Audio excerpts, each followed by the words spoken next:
Welcome to the American Anthropological Association. I did not know Brian Stevenson when I was growing up, but we breathe the same air. A poem for you. A Saturday Montgomery morning. We always took the long way round, past the fountain to see the water rise. I tell you, it didn't feel fine that day, so we went the other way, shortening street steps at the corner of Commerce and Dexter Avenue.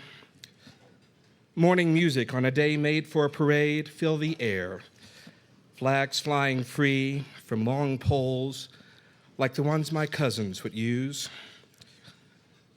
Desecrating their holy white robes, carrying the cross, those men must thought they were marching to Zion in their tall, pointed white hats, not wanting to be baptized or to baptize, but to set fire in men's hearts. I was 5 living in 77, time-dogged that year, and even now, 39 years later, I still feel the cool moistness of Grandmama's hands, holding time tight, flush to the surface of her palm, pulling me in the wide doors of Cress's drugstore. She told the man at the door she was looking for ointment. And far from the front of the store, and the sound of another music outside, she started to hum, loud. But nobody heard me but me, standing in the narrow aisle of soothing salves. I saw what she was trying to hide. All these years later, I still see. And holding my hands, I now pull myself in, deep within myself, making music, one equal music with time, in a song of one sweet accord. And let our joys be known. We are marching to Zion. We are marching to Zion, that beautiful city of God.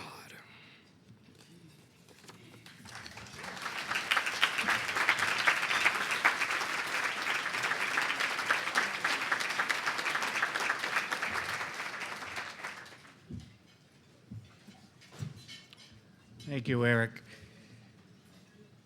We're, of course, delighted that we're all here together this week, but there's unfortunately one member of our global family who is no longer with us and not with us today.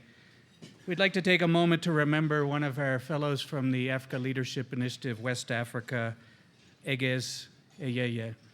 May I ask for a moment of silence for Egez?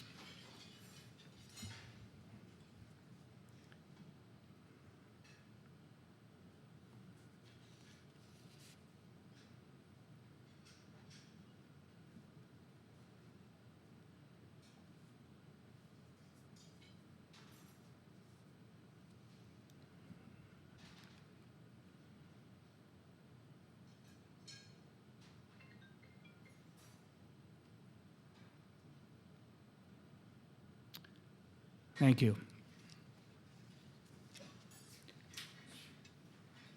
Every now and then, and more frequently, I make mistakes. And I made one earlier this week, which I need to fess up to. On that very first day when I was reveling in who was in the room here and asked each group to stand up, somehow I skipped a group. And they've told me I have to buy them drinks every night until I recognize them properly. So 5th in line in the heritage of the building of this thing we call the Aspen Global Leadership Network is the India Leadership Initiative.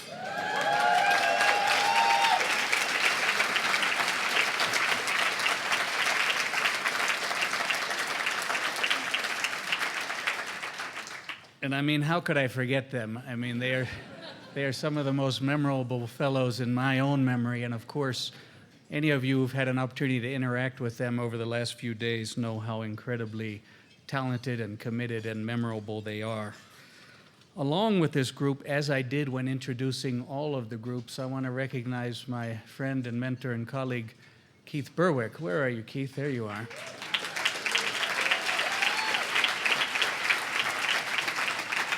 Because when we launched the India Leadership Initiative, we had to figure out, well, who were going to be our senior moderators to lead these groups. And I had the blessing to be able to moderate the first two, if not three, I can't recall, frankly, first two classes for sure of the India Leadership Initiative at Keith's side. But while I had to peel off for other things, Keith has stayed through it and has been working with the India Leadership Initiative now for 10 years. So Keith, thank you for...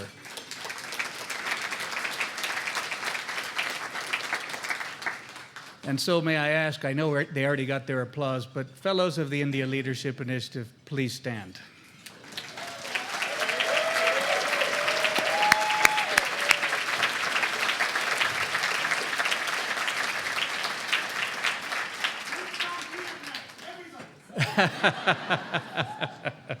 Okay, bar tab is on me. So on Monday, as many of you know, if not all, we had a pre-day before the formal launch of the Resnick-Aspen Action Forum.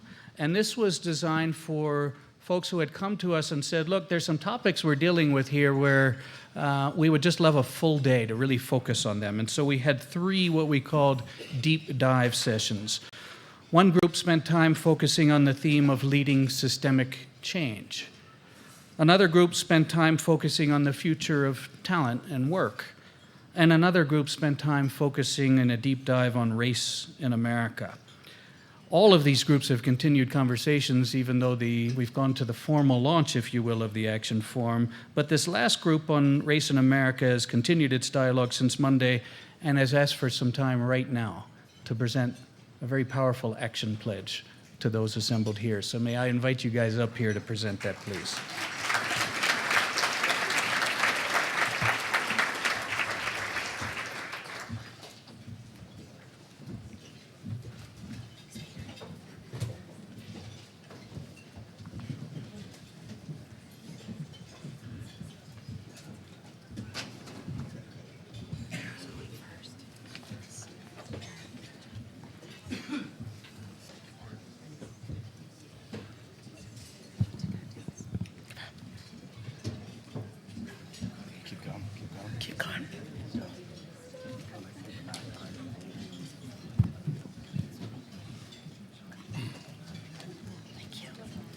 So just very quickly, here we are, the deep divers on race in America from all over the world and all over the US. And there will be an opportunity for this circle to be as large as this room and even beyond. So we have an action pledge that we've drafted. It is letter and spirit from the hearts of the work that we did to help initiate a process that we hope will be very, very inclusive. And there will be an email that goes out to everyone this afternoon to allow you to step up and join this group. So with that, we've got a few folks who've divided up the pledge to share. But I also want to, on behalf of the group, thank our moderators, John Daisy, Heather Son, Samra Mercurio, and John Simpkins. They did a phenomenal job.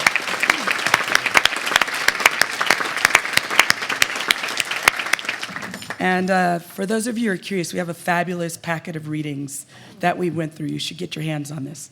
It's great stuff.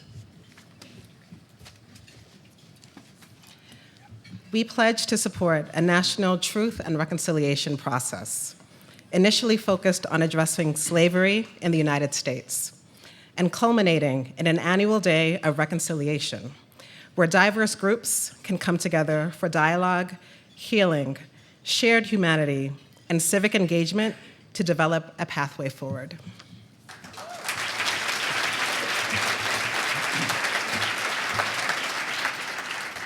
We recognize that there are truth and reconciliation efforts underway already in the United States, and we seek to build this work in collaboration with those who are leading these efforts already.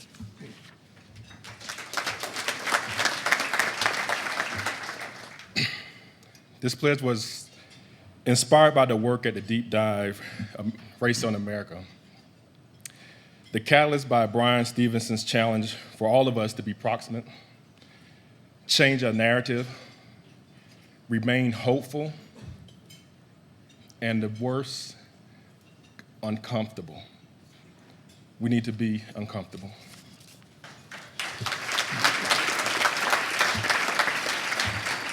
We invite anyone who would like to join us in this pledge, particularly our international colleagues, to bring your voice and your experience to this effort.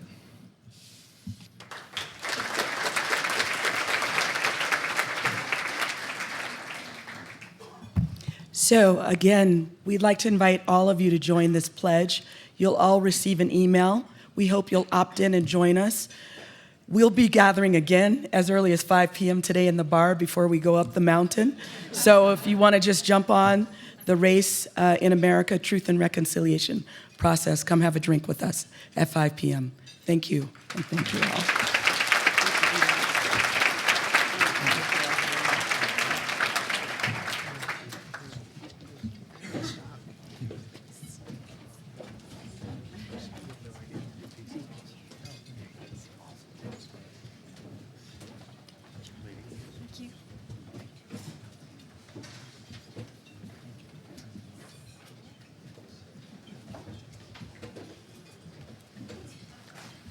How's that for action?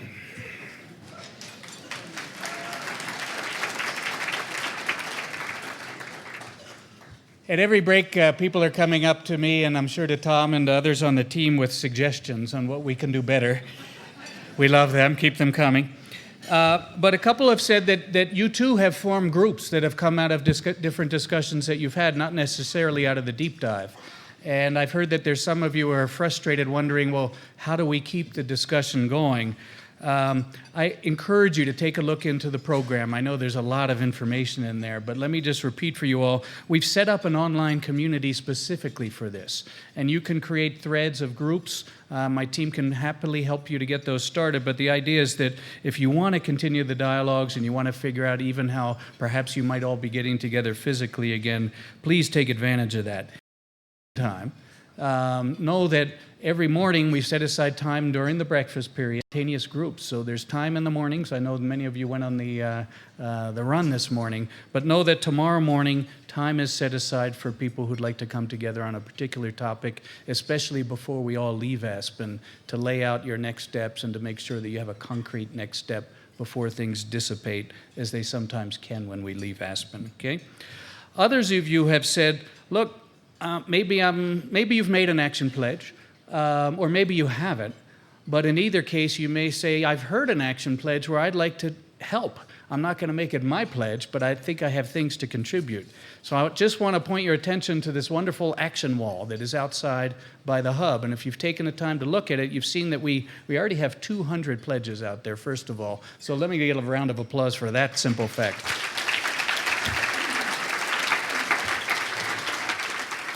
You'll see that they're grouped into 8 different categories. And so what we ask is, if you have an action pledge, see if it'll fit into one of those categories, if you'd like to put it there, because this is about collaboration within the different themes that we'd like to see. But if you simply want to say, look, I'm not making a new pledge, but here's one where I think I can add some expertise, we have markers out there, and what we ask you to do is write on the wall by that pledge and just put a little arrow on there, I'd like to help this one out. And you can count on me for assistance and just put your name on there, okay? But what we'd love to see, and this is going back to our theme of prior years, collaborative work. We all know that the work we're trying to take on, especially coming out of this particular forum, this is big stuff. And this is stuff that's not going to be done on an individual basis. So please, look for ways where you might work with others. But again, if you don't have the time or you just don't feel you have the inclination to lean in on a particular pledge yourself right now, we get it. But certainly there are things you can be doing to help others. Good. So when most people hear the theme leading toward justice, I think most people tend to imagine, well, that's in the realm of politics or in the realm of the nonprofit sector, right? And so we'll leave that to our political leaders, we'll leave it to our NGO and nonprofit leaders.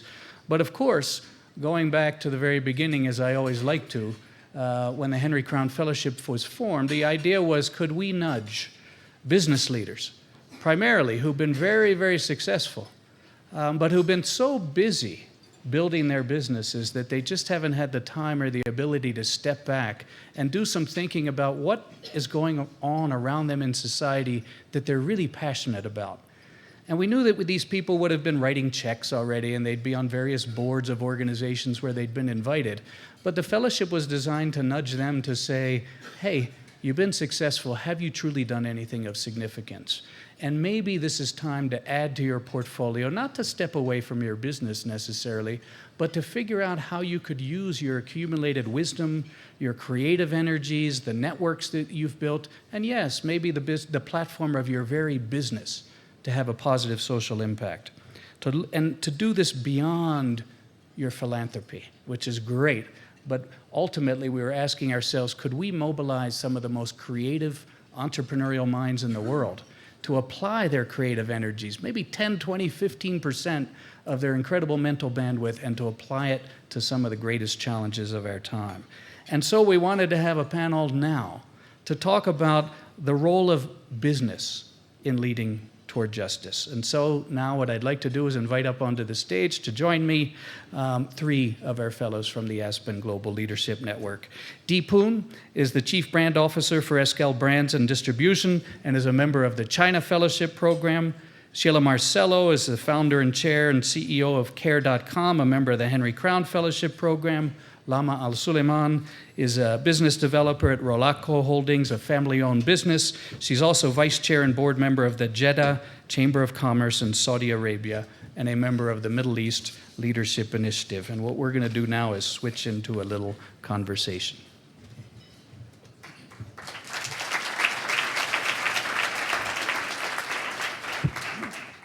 Thanks. So first of all, thanks for agreeing to be up here with me. And let's just dive in. So let's just go through each of you. What's your business, and what role are you playing in leading towards justice? Thanks, Peter, for having me. I'm so excited to tell everybody about our company, Eskel. We were founded in 1978 in China, and we're a seed-to-shirt textile and apparel manufacturer.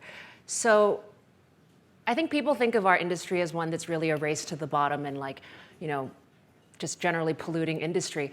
But from the beginning, when our company was founded, we recognized that this was a company that was started to provide jobs and to grow and change with the needs of society as they came up. And so today, we're really known as one of the most, the most forward textile and apparel companies. And we work predominantly a lot in sustainability, and we focus that around 4 Ps: people, planet, and product. What's the 4th one? Oh, right. The 4th one. We'll come back to you on that one. Actually, promotion and talking about it. Excellent. Great. Thank you, Dee. Sheila. Hi, good afternoon, everybody. So Care.com is a platform that matches families and caregivers. It's got a B2C side, and it's also got a B2B. We service enterprise companies, enterprise software that we do for Facebook, Google. We just recently announced as a client to provide care benefits to their employees.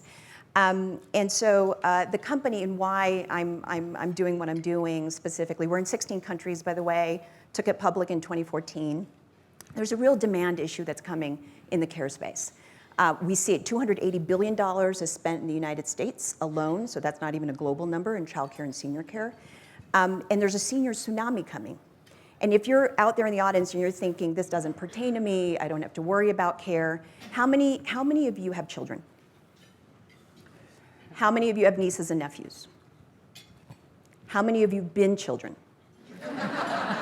So, trust me that the demand side is going to be massive, okay? Now, here's the problem. There's a supply issue as well. On average, caregivers in the United States are paid $9 an hour and even lower in developing countries. We pay our golf caddies $17 an hour. There's a real problem, and many of them are minority women on public assistance, over 50%.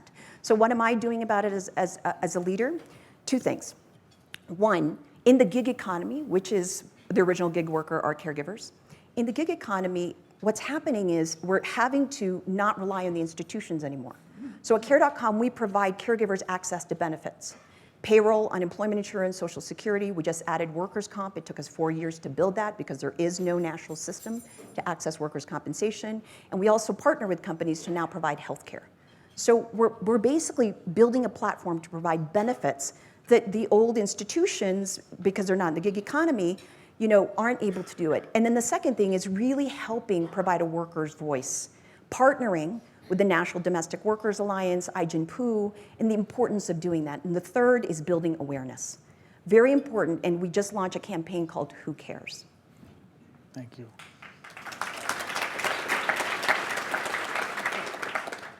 Thank you. So I'm in the Chamber of Commerce. I was elected in 2005.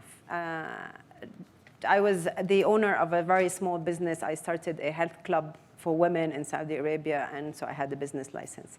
As I went into the Chamber of Commerce, I decided what is it that exactly I could do in the business world. I also was in the family business, but a business that's already established is always much easier to follow up. So I thought of focusing on labor laws. I found that the business sector was always complaining about labor laws, and that the labor laws were not always compatible with the flow of sustainability of these business enterprises. As I worked on labor laws, I found a way to be able to tackle what was closest to my heart, which is the women issues. How do we increase women's participation into the workforce in Saudi Arabia? And mostly, how can I work on increasing women in leadership position? So we created like a center. In that center, we worked on two things. Number one, we worked on legislations. In the Chambers of Commerce, there is a platform that I could use to be able to have direct meetings with decision makers. So my background is biochemistry, so I'm a researcher. So I use those skills to work on the legislations that already existed and legislation that did not exist, and looked at the best practices around the world, and then customize it to the cultural need in Saudi Arabia. And it worked. It worked. I started with the first legislation, second legislation. We created an employment regulation for women at the workforce.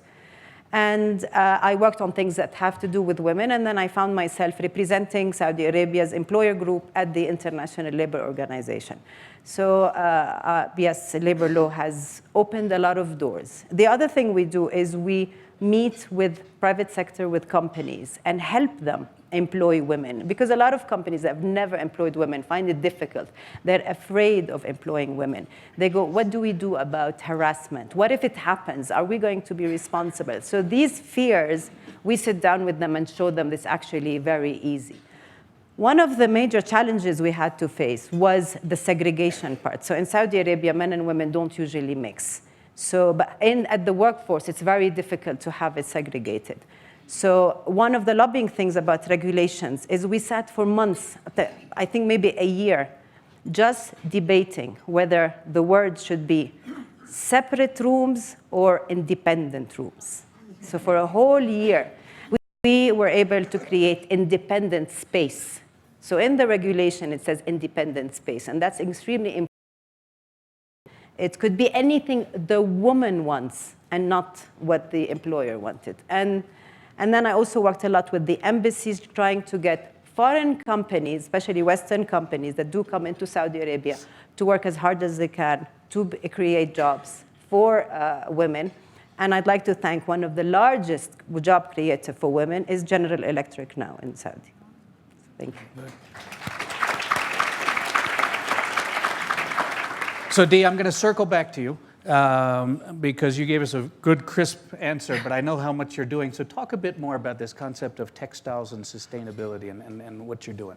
I think sustainability is, again, it's such a big word, right? And so we think about building a sustainable future. When we say that, what we want to say is we want to build a future where our children and people like us will be happy to live there.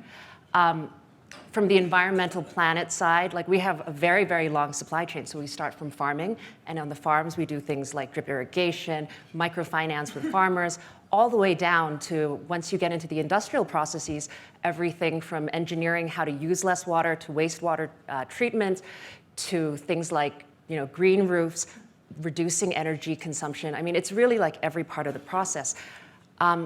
I think, when we think about the textiles and apparel industry, we really think of, I don't know if I said this before, but it's a race to the bottom, right? You go where the wages are cheap, and oftentimes, especially in a world like where we have today, one where fast fashion is really what reigns, people really are just looking at the bottom line, and so they just care about price. For us, we just made a very conscious choice that was not how we were going to operate. So we're very lucky in our business. We're slightly higher. We're not making, Kmart. We're doing brands like Polo, Nike, Muji. And we're able to really create value both for the communities as well as hopefully for the consumers by working through this entire supply chain. But you did say earlier textile is one of the dirtiest industries around. So what are you actually doing at the factory level? We actually do a lot at the factory level. So from fiber, so from fiber side, perhaps, we would be thinking about how to recycle the fiber into new materials. That would come under product, or where that can go. So I know that our leftover fiber is often put into insulation, right? We have a lot of engineers on staff, and they work with different machine companies, with different dyeing companies. We create our own technologies to try to figure out new ways to dye things. And of course, like the most obvious piece is what leaves us is clean. So wastewater treatment, we have a fire, like a coal power plant and the scrubbers on that. And every piece of this, we really manage. Good. So I want to talk a bit about the context and where you're all working. So Lama, let me come to you. In Saudi Arabia, how usual is it that a business person would be leaning in on these sorts of issues as hard as you seem to be leaning in on it? Well, of course, I think everywhere around the world now, social responsibility. So the CSR that people are producing into these companies is becoming something extremely popular in Saudi Arabia. So we've also created a center in the Chamber of Commerce to help people to start CSRs, because people are not always very clear on how can they take some of their profitabilities and allocate this for a cause that they feel quite close to. And showing them the process of doing it has been a journey. But of course, the larger the institution, it's much easier. But we also are trying to get companies to get together and to work on the same cause or something. Youth is very common. Youth is something a lot of people. And of course, disabled is another thing. So we have an organization for disabled that's also trying to push. But all of this is very new to get the private sector.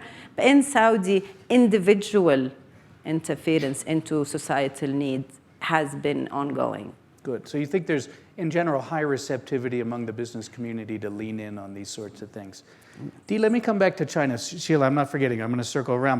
But Dee, I want to come back to China. Look, many people outside of China view this monolithic government, and it's not clear how much room there is for many people looking in from the outside. How much room is there for the business sector to actually get involved in issues outside of their core business? How common is it for businesses in China to be taking on broader causes? I think more and more, at least for us, what we realize is that our values are very good business for us. So, for example, our work around people, there's been a lot of talk around here about education. We recently launched internally Eskel U. And Eskel U is what we believe is our answer to being able to continuously educate our workers in new skills and new ideas. There's an entire section in this that's the liberal arts, right? And so we do things like this because we think, other than we want to provide people with a broad platform, but we think that they'll stay with us longer. And so the values and the business really go together. Now, I think in China, it's a very, very competitive environment, and different people will run their businesses differently, but there is room. There's always room. Good. Sheila, I want to come back to, and in fact, I'd like to talk to each of you about why are you so particularly passionate?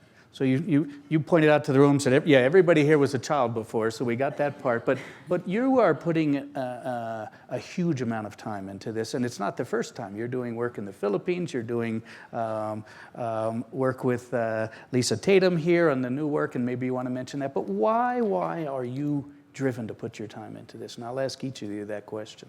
I guess I realized that the business voice and business leadership is a powerful tool in a lot of different ways.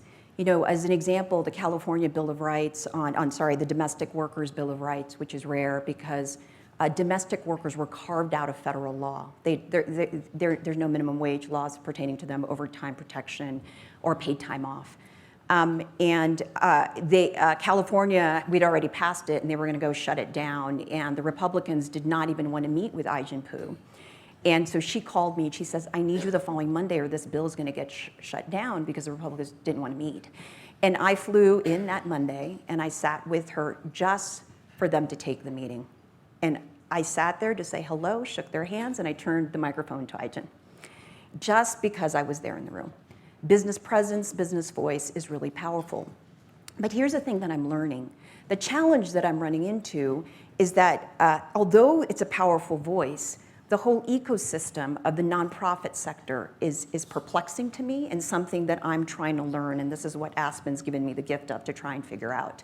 So just recently, we launched the Who Cares campaign starting in January, okay? I'm trying to raise $2 million for this campaign to represent paid and unpaid caregivers.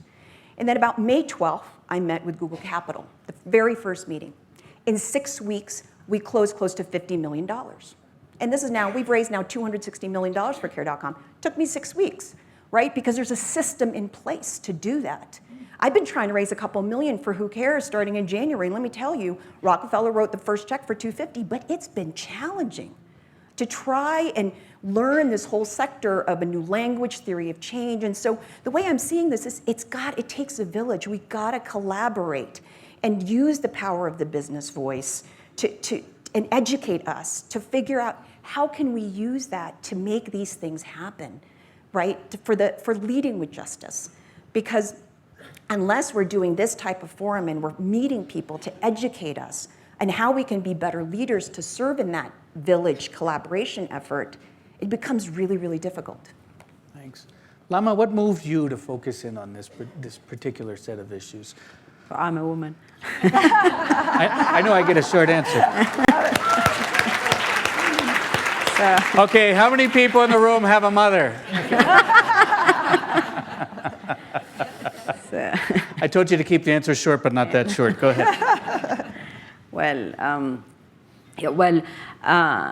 Everything started for me in the Chamber of Commerce, and women were not allowed to participate.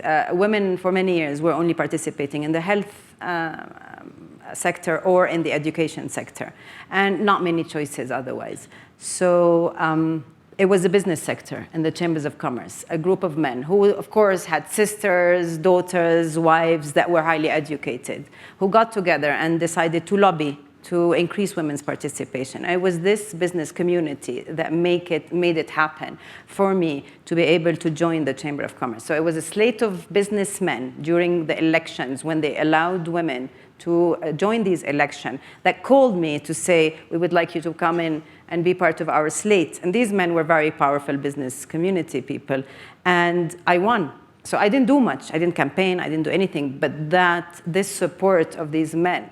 So I became in the Chamber of Commerce.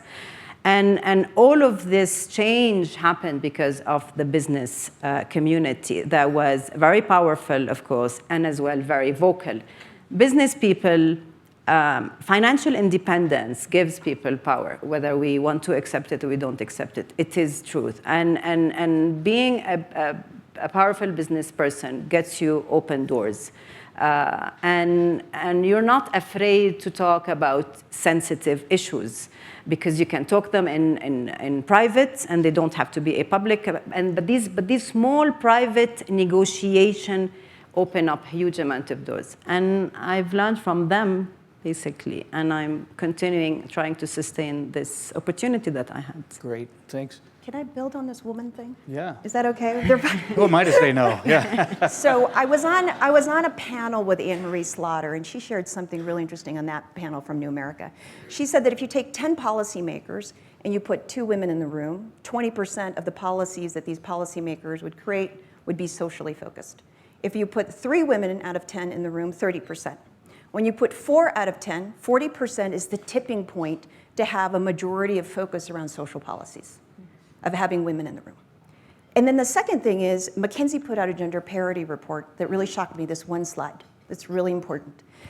On the slide, it said that women, young women going and entering for the very first time in their jobs, 45% automatically assume in this country, 45% automatically assume that they will be discriminated and find challenges in the workplace. 11% of young men entering the workforce think that there is discrimination in the workplace for women. When you get older, women believe, now they're seniors, 65% of them are saying that there's problems in the workplace for women. Men stay at 15%, goes from 11 to 15%. So if we want to change the dialogue of actually the kinds of things to focus on, if you want business leaders in the room, you have to have that diversity. But if at the top echelon, mostly men, aren't focused on pulling up women because they don't believe there's a problem, then there's something wrong there. And we rely on the men, especially in this audience, for that global leadership and that business voice and that mentoring to help pull up women, to have the diversity and ability for us to focus on the social issues that matter. Great.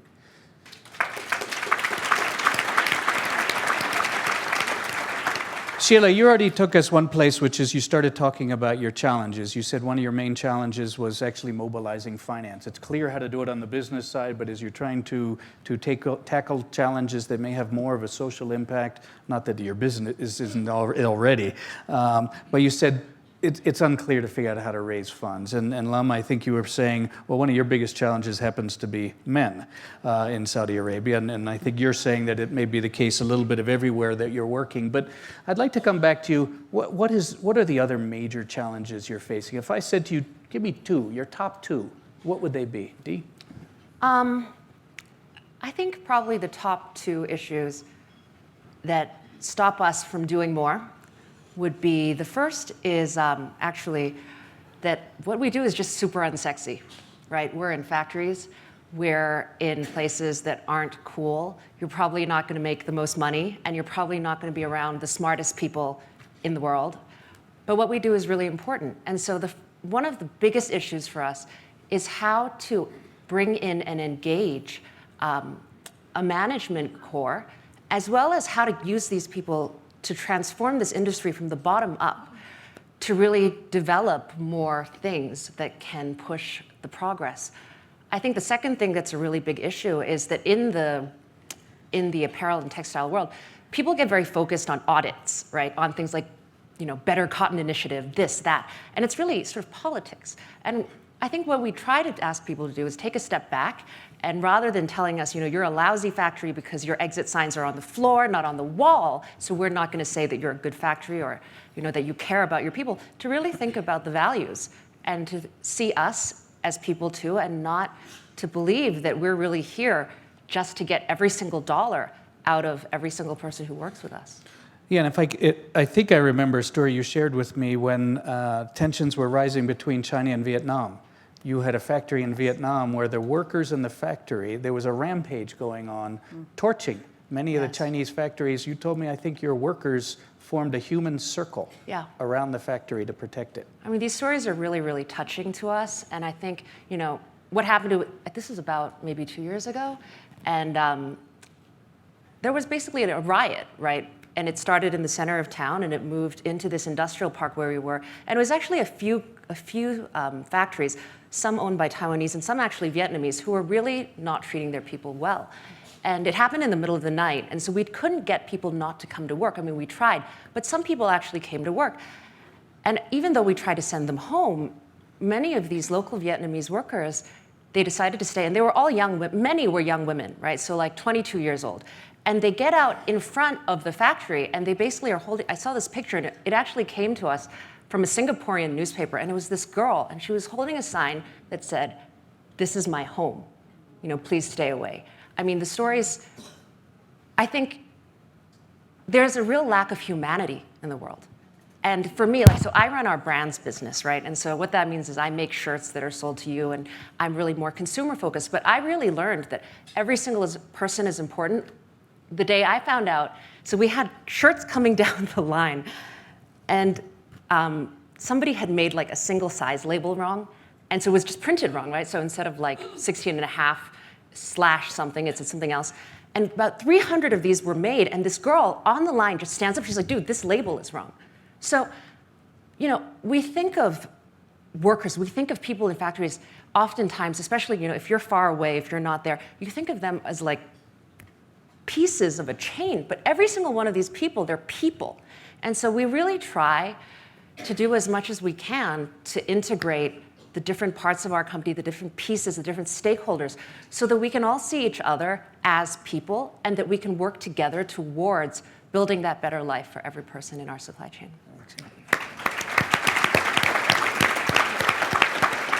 So Sheila and Lama, you've each given us one of your challenges. What would be your second top challenge, each of you? Sheila? I think I will say, this is a tough one because I'm trying not to get emotional about it, but proximity we've been talking a lot about. You know, on Care.com, there are 8 million caregivers. What's interesting is there's probably, in the United States, I'm using a lot of US statistics, but we are global, 4 million are full-time caregivers. 300,000 caregivers are paid above board of that 4 million. And so when we talk about proximate, and so much, and many of us in the audience, the proximate of your caregiver, kind of what Dee's saying is looking them in the eye that they are in your home. They are caring for your loved ones, and they have rights because your home is this person's workplace. And so it's one that in the business sector, one that I try and advocate for, but yet the challenge is that I might be judged as a bleeding heart about this. But I am talking about the realities of human rights. That's really important. Now on the business side, if you think about it, the caregivers are our supply and it is the growth of our company. So it's so tied to the values that I have to be the voice for caregivers wherever I can to really help. Not that we're not to try, it's not that I'm trying to avoid families, because affordable care is still an issue. But I think it's important that proximity is so important to really take it to heart, because this is in your home. These are the people who care for your loved ones. And so that's always a challenge of how do I bring the logic when something like that is so emotional for me. And let me just say, go ahead, excuse me. I just want to say that in the last year, both Denise and I have been very much exposed to what saints caregivers can be. Denise's dad just turned 98 in Puerto Rico. Through the last year of my dad's life and more recently with my mom, we've had to bring people into the home. And I just realized these people are saints. You haven't been through it maybe yet with aging parents, but many in this room have.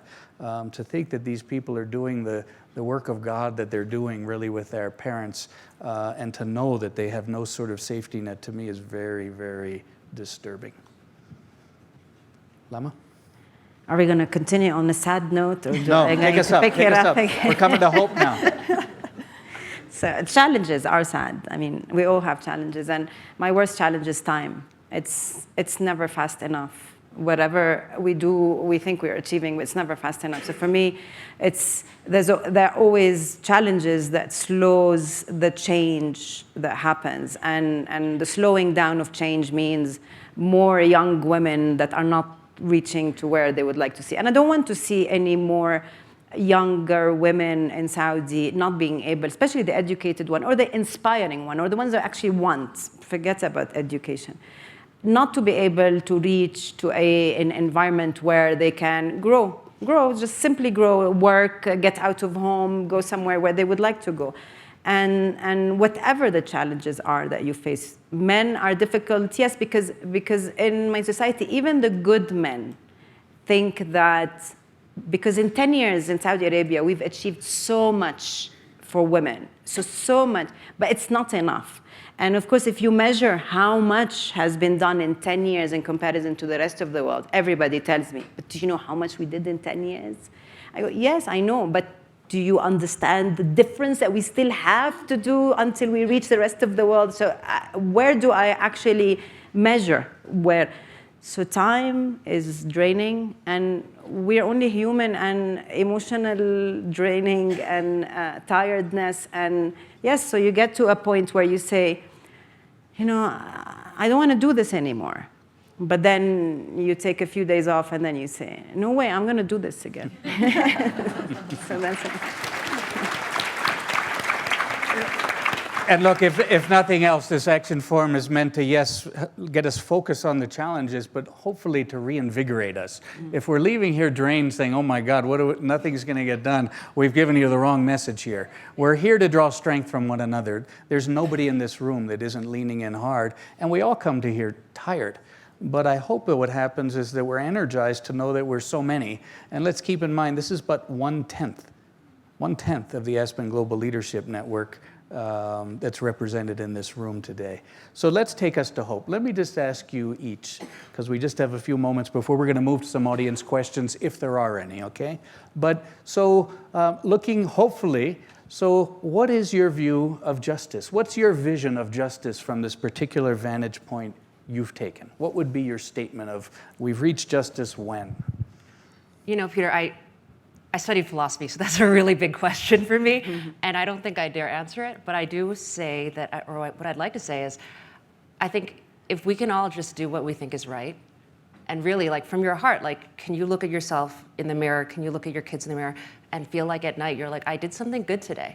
I think that would be really something special for me. Sheila? The way I think about it is that if, in fact, humanity is our focus and our priority, everything is just a means to get to that ultimate goal. Lama? Justice, I think, means for me choices and opportunity and inclusiveness. Then everything else will just fit in. Super. How about some questions? Any questions from the audience you'd like to throw to any of these folks up here? We have mics out there. Yeah. Please state your name and then go ahead with the question. Hi, I'm Sharice Davids. I work on the Pine Ridge Indian Reservation. I wanted to ask you about some of the ways that you like meaningfully institutionalize some of the things that you're talking about, because to say, let's recognize humanity is, I mean, it's good when you're the one who's there actually doing it, but how do you meaningfully institutionalize something like that for a business? So I think factories traditionally were run top down, right? And so there were places for workers, there were places for managers, there were places for, everything was hierarchical. And people never really looked each other in the eye, and they saw people as cogs in a wheel. For us, I mean, we've really made it a point to do things starting from mixed canteens, mixed living environments, a lot of things like sports days, right? Community efforts that are brought. So people who work for us are really middle class, and so for them to recognize and ask each other to go out into the communities and to do more, I think that's part of it. But I think the other thing is now with technology, we've been able to create a much more open platform where everybody can really speak up. So a few years ago, we implemented Yammer. That was amazing because, all of a sudden you see people say things like, the toilet on the 4th floor is not working, right? Or why are there security guards around the cars but not around the bicycles, right? So letting everybody have a voice. And that was the first thing. And that really, though, was for more management level, right? Because you had to have email. Now, so we have 58,000 people. And what we've realized is about 80% of our line workers have smartphones. And so we launched an app. It's called the ePass, Escal Pass. And on there, we facilitate communication like this across the entire organization and try to hold people accountable. So, if that toilet is not working, hey, it's up. Can you call the admin person? Can you do this? And ask each other really to recognize all the opinions. Because as you can see from my story about, this little label, right? Can you imagine if 20,000 had been made? Everybody has to have that voice. And so we need to learn to communicate, to see each other, and to really institutionalize it through these different means. Sheila? So our mantra in the company, Care.com, there for you. And so we, every company meeting, every other week for 15 minutes, open mic. People take the microphone and they talk about who was there for them, either on the team, how were they there for somebody on the phone that they were supporting, a family, finding an elder care companion or a mom who needed special needs care, and we hear in their natural, authentic stories that come out, and so it fits the brand specifically around focusing on others. The other thing I do, it's now been dubbed, it's 10 years now, called the Sheila Shuffle. I hate the name of it. But I don't do it anymore personally, but Do we need music? It's kind of similar to that. We move everybody around every year, and they do not sit together with their functional team. And it forces them to live in each other's shoes, get to know, we don't put technology in the back room. It allows designers to talk to each other. It actually just changes the narrative within the company so that there's a reduction of tribalism. So people are literally working together across different groups. And so I learned this from Justin, thank you very much, and I didn't realize I was intuiting some of this, but organizational change of focusing on architecture, routine, and culture, those three things, I'm really gonna apply as a set of things. How do you infuse the values depending on design and the kinds of things that you do in the company every day? Super. Lama, did you have anything you want to say? Or should we move? No, I just want to add that proximity is also something that's very important to keep the human touch. So make sure that one goes back all the time to the people you're trying to help and why were you trying to help, to remind yourself. Because after a while, we get carried away in that ladder up, and then we forget who were we helping and why were we here. So that's just... Great. Another question? Yes, John. Yeah, thanks, Peter. Hi, John Wood from Room to Read. I live in Hong Kong, along with Dee. I believe you're in Hong Kong. My question is driven by, my belief has always been that what gets measured gets done. And I'm curious for any of you, either at the management team level or the board level, are there any mission-driven or purpose-driven key performance indicators that you review on a regular basis, and/or do you have any, just one single inspiring story about those measures allowing you to inculcate the idea that your company is there for something beyond just profitability? Sure. I mean, for me, it's on increasing women participation and women in leadership. So it's numbers, very simple, whether it is within an organization. So you ask the companies how many women have they employed and what are the levels they've employed. So some people will be proud and they'll go into advertising and they go, we've employed 100 women. And then you'll find that they're all at the bottom levels. And then you'll have a few other companies who actually advertise that they've employed maybe only 10, but they're actually 10 engineers and they're really highly paid and in high quality. So numbers, and then how do you define these numbers is very important. How do you analyze? So you have to just be always question more. So numbers alone is never enough, but numbers is something you start from. Yeah, with our awareness campaign with Who Cares, the first one program that we did was the Fair Care Pledge that we launched last year. And we launched it at CGI, and President Clinton said that Ai-jen-poo and I would get 25,000 pledges in over 2 years. We've now gotten 200,000 pledges in 9 months. And so we pay attention to the programs that we support and really measure them. And I'm learning a lot, honestly, from people in this room on the nonprofit sector. How could we do things and make sure that the outcomes truly are measurable? And obviously this is an awareness campaign, but we then want to support other programmatic things beyond that. I mean, we measure all sorts of things. Again, we're manufacturers, but I guess the big ones in relationship to the values would be obviously things like reduction in waste, reduction in energy, reduction in water consumption. But also I think something we pay a lot of attention to now, always, is wages and the relationship between how much people are making in the minimum wage and how much time they're working. And then also, but how much time they're spending in training. Because we realize that even something like our industry, which people think is almost prehistoric, right? In our biggest plant now, or factory complex, we have about 30,000 people, 10% of them are engineers. And so we spend a lot of time on training, and seeing how much time people are training, and training themselves or training other people is a key metric for us now. Great, thank you. Other questions? Up here, okay.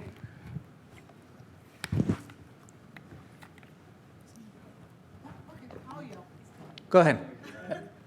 Okay, so it's Jane. I'm Nigerian, but I'm based in Ghana.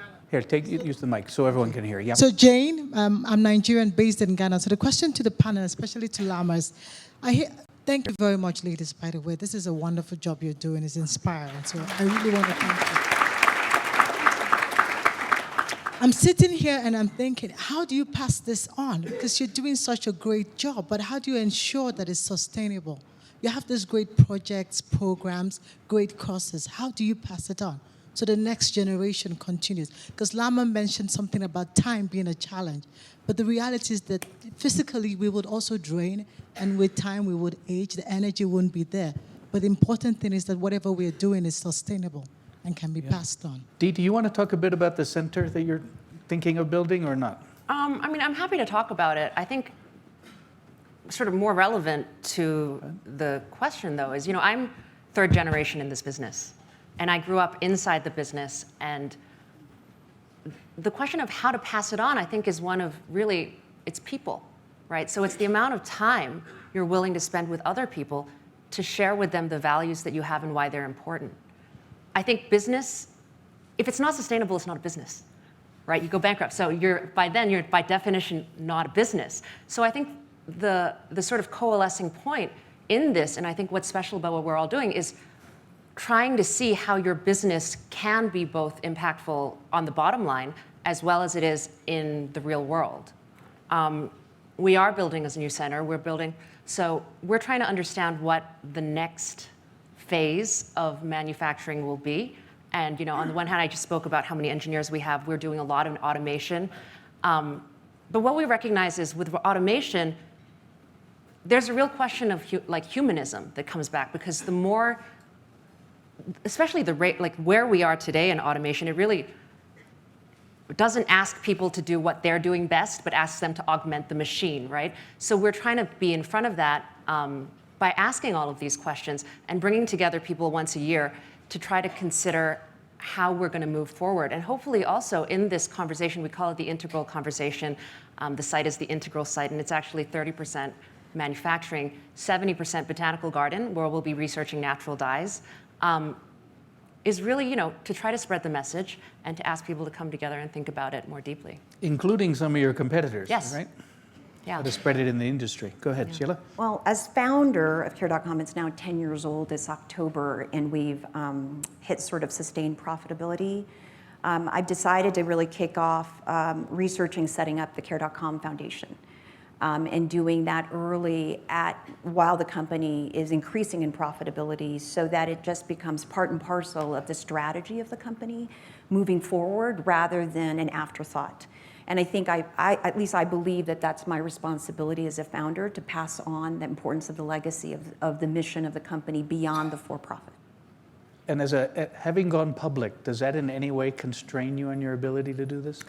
Well, my strategy is actually, I haven't guided the street in 2017 yet, right? And so how do we create a model around making sure that they're understanding that this foundation is critical for the strategy, because it is a socially conscious business. It's about care. How can you be Care.com and not care? So. Lama? So I have no idea. So sustainability has never been in my head, seriously. But then there was a time where I decided I can't. So there has to be a second generation. But then finding myself helped me decide how I was going to sustain. So I'm unorganized. I plan nothing, and I hate to plan my year. So I do not plan. And I've decided that that's how I live, and that's how I'm going to continue living. So when the opportunity comes, I'm going to take it, and if it's going to open opportunity, I'm going to do it.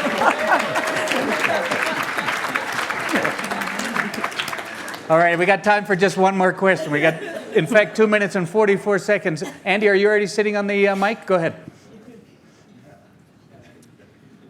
Andy Kawa from South Africa. The question I have is that China is known for the employing people in the textile industry, and sort of like with very cheap labor. Now, it seems as if in your company you are different, and is that so? If you are different from what you're saying, how are the other companies learning, and how do you become competitive? Okay, so I think the textile and apparel industry in China is huge, right? So you're right. I mean, in any place, there are going to be companies that really just, it's the cheapest possible labor, and they just really go for that. The word sweatshop, that is real. And so if you see, like there was a study, okay, let's not name companies, but there are certain companies, like when they finish dyeing stuff, they just throw the dye into the rivers, right? I mean, our company is different because we just don't believe in doing that. And I think the best way to show you would be if one day you'd like to come. So this is an open invitation to everybody in the room. I think China is a really scary place to a lot of people. And I think actually anywhere far away, right? You just have no idea what's going on there. And so you see in the news, you read in the papers, you see a picture, and you're like, everything there is like that. But again, China's 1.2 billion people, right? And so I'm really lucky to be part of a family and to be part of an organization. Our first principle, there was this question about how to pass it on. I think, we have corporate values, and actually our first value is ethics. And so, yeah, I think we're just really lucky. We are a different company, and we do try to share our practices, again, through this conference, through, coming and talking to people, through just whatever way we can. But yeah, we're definitely not the norm. Thank you. And we are very lucky to have had you spend some time with us today and share your role as business leaders leading toward justice. So thank you very much. Thank you.